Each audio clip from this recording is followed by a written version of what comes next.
Well, the ceremony on December 7th, they asked me, I'm glad to come out and everything, and I always tell them that it's an honor to come out and pay tribute to the 2,403 servicemen that were killed that day, and including 1,177 of my shipmates on the USS Arizona.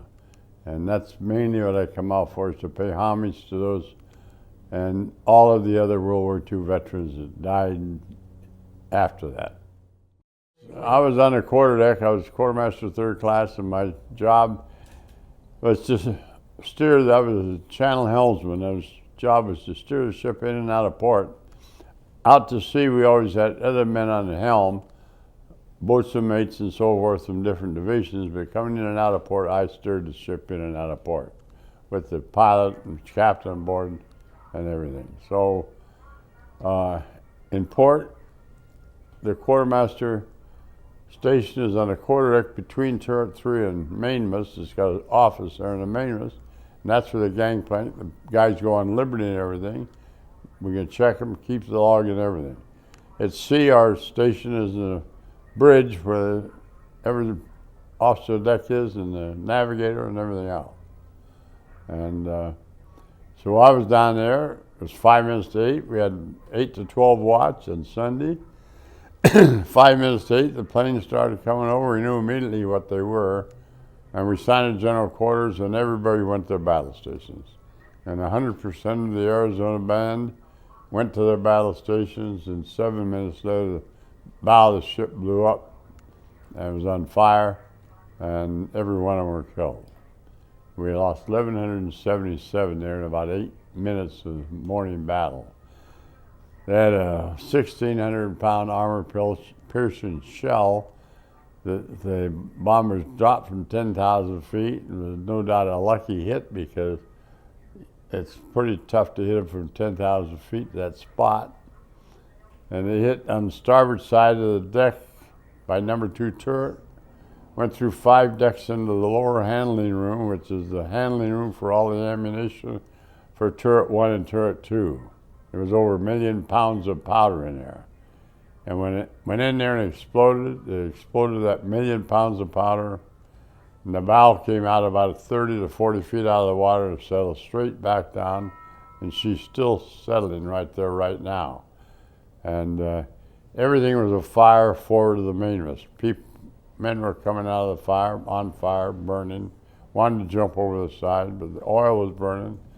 And Commander Fuqua gave us orders to lay him down on deck, even if we had to render him unconscious, until we could get him into a lifeboat and get him to the hospital. And that's what we did. And we were on the ship for about 40 minutes, and then abandoned ship. And we got out, took all the people we could out of the bay and everything, alive to the hospital, and came back and helped battle the fire until Tuesday.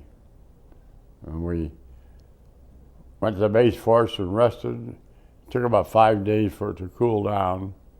And then we went back aboard. And a couple of guys, Pete Huzar, and our main diver, he was what got off. About 20 of us went back and set up 3 air pumps with shallow water helmets.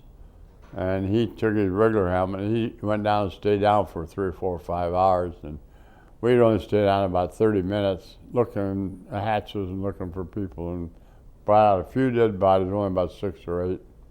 And then he called it off. It was too dangerous, because we're getting air hoses caught on the edges of hatches and everything else. So he called it off. And our executive officer was Captain Geiselman. He was ashore. His family was there in Honolulu.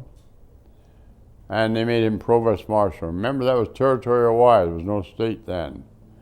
And he went to Honolulu and set up his office.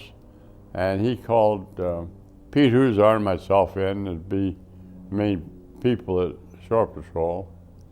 And we had a little Jeep with a 30 caliber machine gun in the back, and the order went out to the people that nobody would on the streets after sunset or before sunrise, they get shot. and the people knew we meant what we said, and there was no attorneys telling us that we can't do this, you can't do that, and we ran it the way it should have been run and the way it was run, and it was a good. And that order was in effect until May of 1945. We did our job, got it done as best we could, and thank God we won World War II.